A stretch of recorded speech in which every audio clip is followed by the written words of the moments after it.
I'm here today from joined with Chris Rowley of Key Drummond Estate Agents down in Poole. Yeah, Paul, sunny Paul, so they say.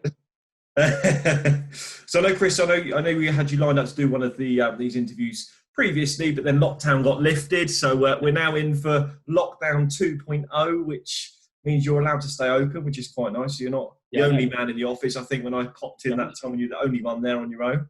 Happy to see me. Yeah. Get me free volley. Well, you know, and jelly beans. And jelly beans. Yeah. It's upgraded recently. It's now donuts, but from Marks and Spencer. Oh yeah, I did get donuts. I got donuts. Yeah. Yeah, I did. We look after you. We look after you. Yeah, no, you didn't. I like it. No, look. Thanks very much for coming on board. It would be really good to hear your sort of comments as to how lockdowns affected you, your business, and what you've done. So, if you're happy for me to shoot off and start with question number one, and we'll go from there. So, question one was: since the restrictions have eased, what would you say has been the biggest change to your business? I think the biggest change that we've done as a company is video tours. I think that is something that is massive for our part of business. It's a simple video tour. I just go around, do a full video of the property. I put that on YouTube, and then people can view the full property before they come and view. And I think video has become probably the first thing people look for when they look for a property.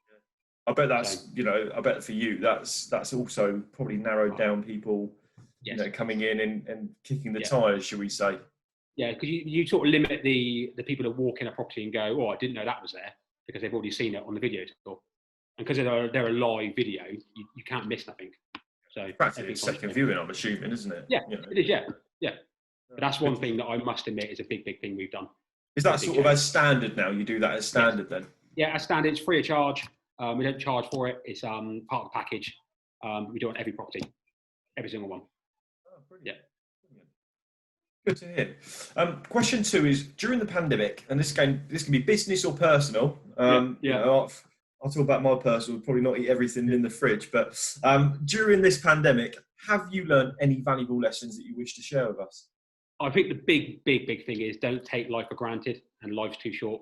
I think that's probably a very good personal work, everything. I think it's something that I think everyone sort of learned, to be honest.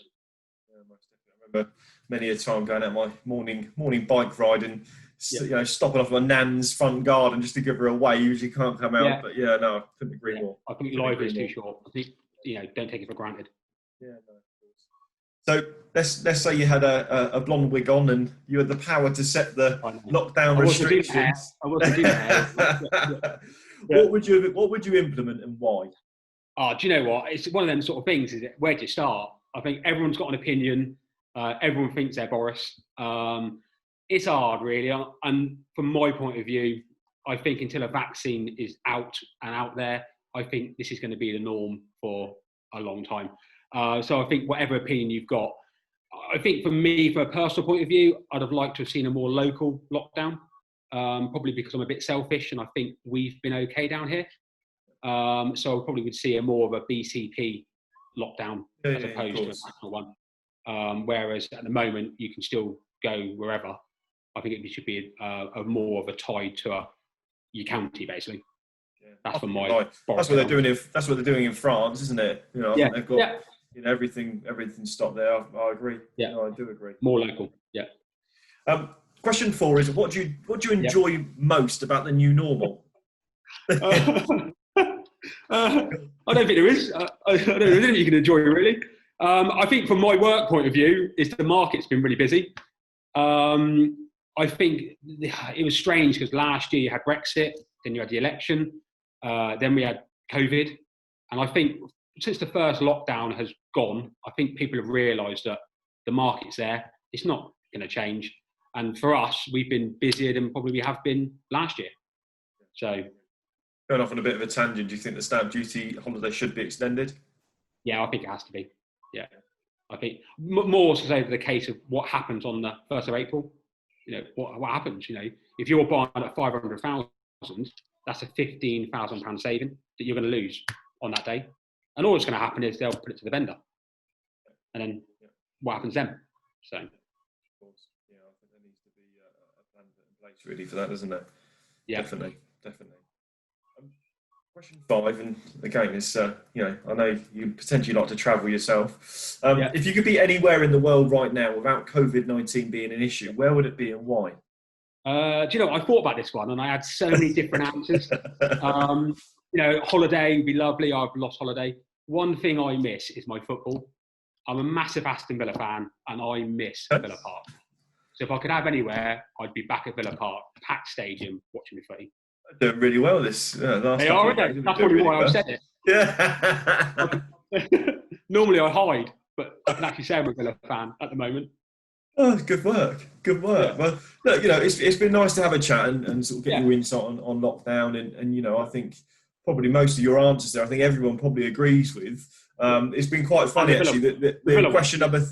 other than that, question number 3 about the restrictions. I've had a lot of people saying about music concerts, believe it or not. They wish that they could still have those going on for a bit of enjoyment. Yeah, because I was due to go to see Queen in June. Really? I didn't have you down as a Queen man, really? I know, I know. But we queued for hours to get the tickets, got the tickets, well excited, and it got cancelled. Well, postponed to next year. I must admit, I have just booked to go and see Michael Bublé at the Tooting Glen next year. Have you? I must admit. I do like a bit of boobs. Like a bit of boobs. Trying to get tickets for that. So managed to get a couple, but so it's a good work. But look, been great to chat. I'll let you reel off your contact number and website. So Chris, obviously, like I say, at Key Drummond. If you're looking to sell in Ashley Cross, Paul, I'll let you. Paul, Oakdale, Parkstone, Canford Heath. My number is 01202 6811113, or you can email me at chris@keydrummond.com. Thanks, Chris. Much appreciated. Cheers. And you.